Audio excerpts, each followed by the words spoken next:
But yeah, a bit of a life update for you guys is, well, fancy seeing you here. Hello everyone and welcome back to my channel. Today is date night. And date night means we gotta do cute makeup. So that's exactly what we're gonna do. Current go-to makeup, the routine that never fails me. Natural glam, cute. It has my heart and soul, and I hope you like this routine too because I love it.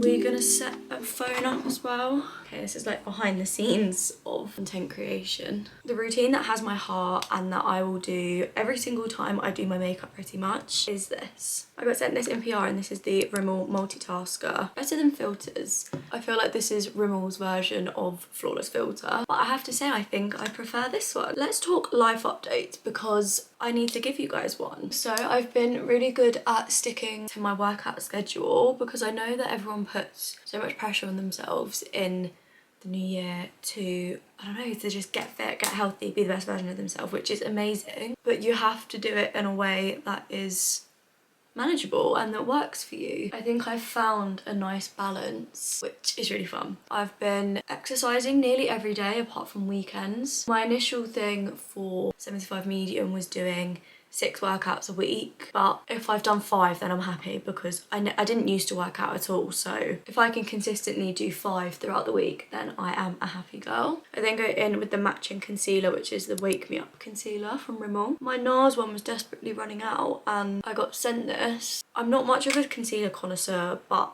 I like this one. It dries quite quickly though, that is something I will say. But yeah, a bit of a life update for you guys is I started applying for jobs again. I had a big chat with like my mum and my boyfriend, and obviously in an ideal world my content would have taken off and this would be my full-time job and I'd have built enough of a following to make this my full-time job. But the reality is it's not worked out how I had planned, and that's okay. I'm learning to understand that that's not a failure, it's just redirection. I cannot even explain to you the amount of opportunities that I've had since like mentally like taking that pressure off of myself has been insane. It's almost like the universe has gone, okay, like you've learned the lesson, but now we're gonna start giving it to you. Like, that's not to say my socials have taken off in any way, shape or form, but all of a sudden I've been invited to events, I'm getting incredible gifting, brands have been noticing me. It's just crazy, and it makes me realise like how magnetic our energy is and we need to be so careful. And I kept saying to myself, nothing changes if nothing changes. And I was like, what can I change? What can I change to help me? Like, what am I not learning? What lesson am I ignoring again and again and again? And I think it was literally give yourself multiple options, like take the pressure off yourself. Like, I had the time to get another job and I just wasn't. So I was like, I still haven't got one yet because I've been applying and I'm starting that process, but like my mindset, I'm now open to the opportunity and the universe has rewarded me. I actually went to a modelling shoot on Monday and I've done a little bit of modelling before, but I put it on my 2025 bingo card. So I've been doing my junk journal, which is kind of like a scrapbook, and on it was do more modelling or like do a shoot. And then at the beginning of February, I did a shoot. So for me, like I've ticked something off my list and I've got like a positive feeling that it's not gonna stop there. And that is just one of the opportunities that has come from kind of just like accepting the situation. Like, this is my life, how can I help myself, how can I grow, how can I develop in it? I was just ignoring the blatant signs. Anyway, so yeah, this past week has been really good and I just feel like, although when it got to the new year I was like, no, I just want to like wipe 2024 out of my memory, but realistically I have learned so much about myself, I wouldn't change it. So carrying on from this kind of mindset shift comes with the internal work I've been doing, the journaling, manifesting, goal setting I've been doing. I don't know about you, but I made all of these goals and, or like just before the new year, that I wanted to reach, and all of them are possible, but I forget what they are. Like, I'm not being funny, I've wrote a whole big list of my goals for the year and I couldn't tell you what I could tell you what one of them, I could tell you what 2 of them are, but there was probably about 30. This is your reminder that if you put all that work in, refresh your memory, like remind yourself, oh yeah, that is a goal, and have them on a place where you can actually check up on them and view them frequently is going to be such a game changer, because you can think, oh yeah, that I've been meaning to do that. It reminds you of these little tasks that you may have been putting off or you forgot about. When it comes to how I manifest, I'm going in with my Rode Piggy Pocket Blush. I would say most nights I go to sleep listening to a frequency playlist, so it's like 444 frequency, and it's only about an hour long, so it's not on in the morning. When I wake up, it's just like helps me get to sleep. Plus I can always hear my neighbours, so it kind of drowns that out in a positive way. But yeah, I listen to that every single night, so it's keeping me on track and it's keeping me at the same frequency as the things I want to attract. It's been working for me. Don't fix what's not broken. I don't know about you, but for me, I always think like, why was I ever hopeful? Like, who was I to think that things would get better? Who had those big hopes and dreams? I'm learning to like never get embarrassed about having big dreams and big aspirations, because what's the point? Like literally, what's the point? When you're feeling negative about yourself, you just need to literally turn your phone off, find a way to clear your head, snap yourself out a bit, and before you know it, you will be feeling more positive. Never in your head like villainize the optimistic you, because like that's you. Like you are not a negative person, you just have times where you feel negative. It's a difference, do you know what I mean? Everyone's got their ups and downs. Even when you're feeling bad, learning to accept and love the version of you that is positive and is glass half full. I don't know, I just think it's really powerful to be able to still love and respect that even when you're not feeling in that headspace. When I'm good, I'm like, I'm amazing, why would I ever be sad? But then when I'm feeling really bad, I'm like, why would I ever feel happy? But it's just like, just for me, instead of thinking, why am I like this, I've just learned to accept that that is part of me. I don't want to talk badly on either, because they both make up me, and there's just different self-care methods depending on what I'm feeling. My hair's got so knotty. All I've done is bloody sit here.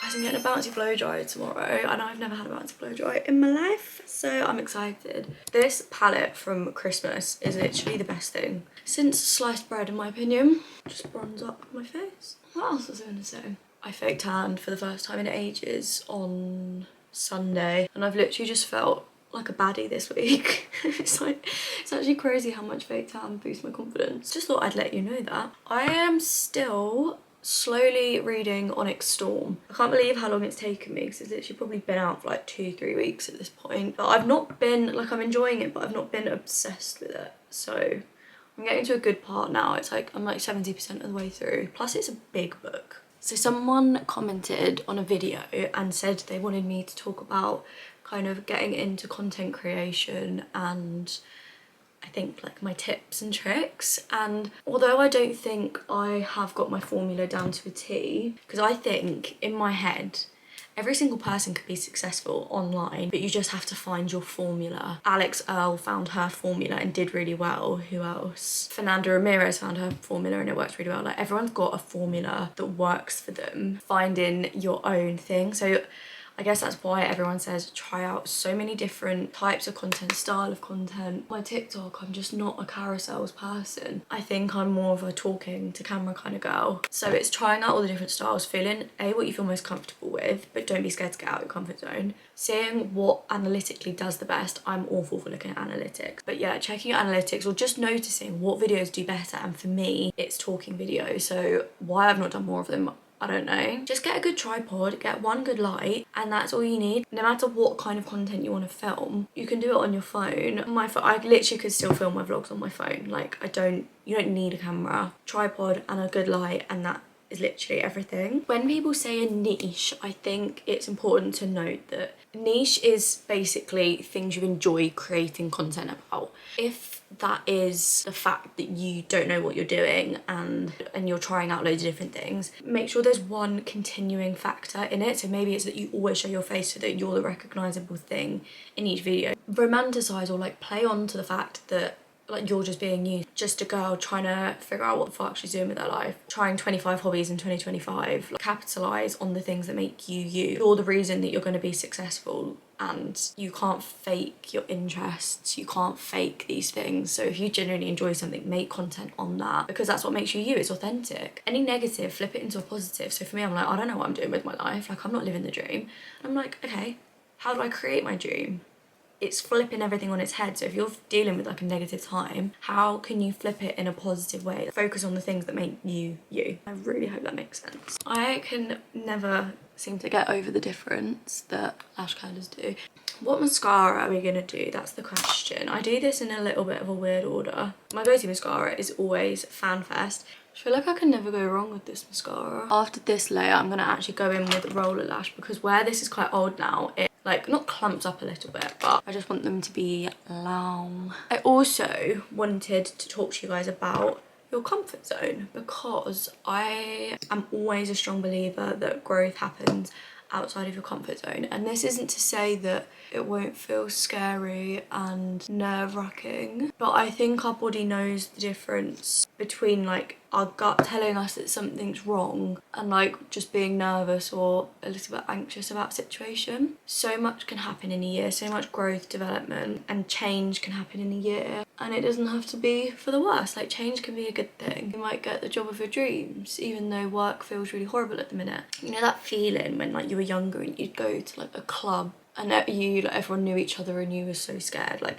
you need to be in situations like that. But you think like fight or flight, and obviously nothing bad's gonna happen in most of these situations, obviously, but it's like, yeah, get out your comfort zone, make this year your bitch, make life work for you and not the other way around. The way that life is going to work for you is if you get out your comfort zone, realize what you want in your life, how you can make yourself have more of that, and then wiggle things around so that you can prioritize what you actually want to prioritize. These next steps are my magic trick. So using a brown liner, you're going to do your dark brown wing. I only ever do it like just literally the wing, and then this is the fun part. It's really not that fun, I wouldn't get your hopes up. A white little pencil, and like this helps to like clean up the makeup, and then this, doing it in my waterline, is what makes me feel like I look alive. Just gonna go in with my finger and blend it out, because for me it almost acts as a concealer for underneath my brows, and that's what I feel like makes the biggest difference in my makeup. Gonna go in with Cookie and just go over the bits where I did the highlighter. And then lips. I recently bought and have fallen in love with this Refi liner in Rosewood. And I think maybe my all-time favourite gloss ever is Fenty Fussy.